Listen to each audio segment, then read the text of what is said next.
this is like one of the biggest scandals I've ever heard of in Canadian history, and no one knows about it, had their property confiscated, can't even get the legacy media interested enough to do a story on it. It's just beyond comprehension. And so we have a very addled country at the moment. Would like to table.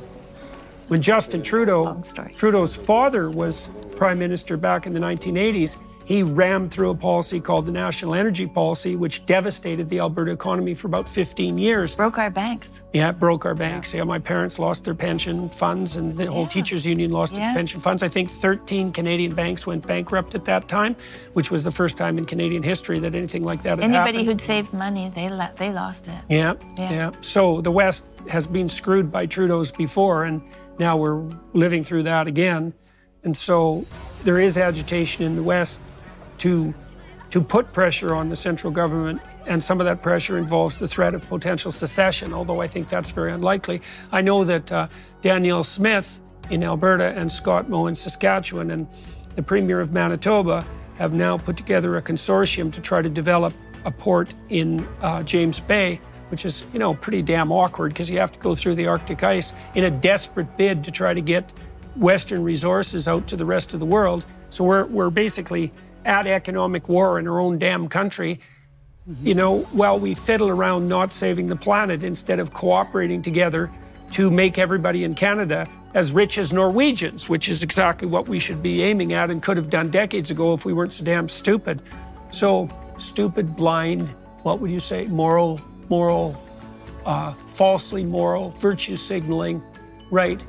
Yeah, pretty damn pathetic. In Canada, people need to know this too, resource development is a provincial matter, not a federal matter. The federal government actually has no constitutional right to be interfering in this regard whatsoever.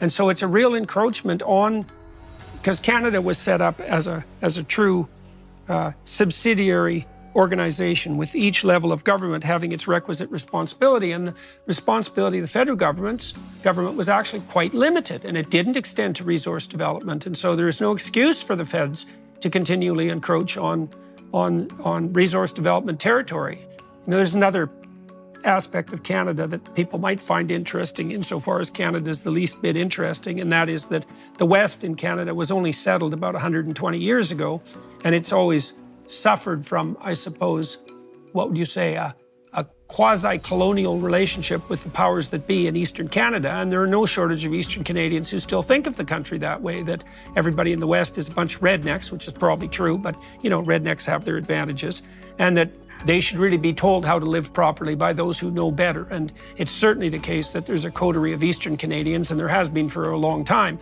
who truly do believe, like WEF, that they know how to live better and are perfectly willing to impose that viewpoint on the rest of the country and the world. Yeah, they used fear to weaponize duty. Yeah. Yes. Yeah. Well, that's typical tyrant. That's a typical tyrant approach. Yeah. You know, they take that. Fear, compulsion, power. You have to do this. Why do you have to do it? Well, it's an emergency. Who says it's an emergency? We say it's an emergency. We know what to do about it. Give up all your autonomy. Grant us all the power. It's like, oh, I see. That's why there's an emergency. So you can have all the power.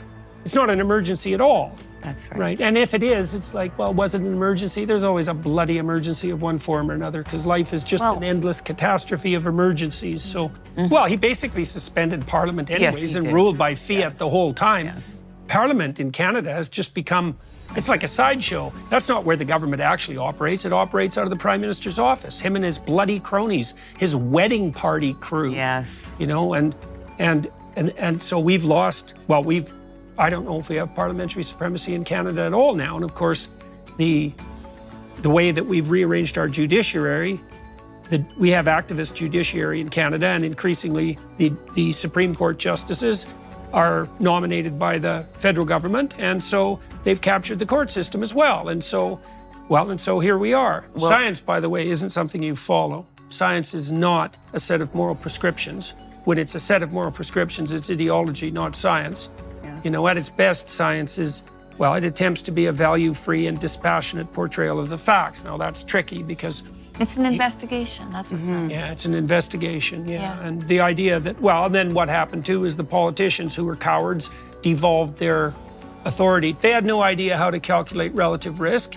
So the politicians abdicated their responsibility, and the narcissistic politicians enjoy doing that anyways, because what you want is the glory, not the responsibility. Yes.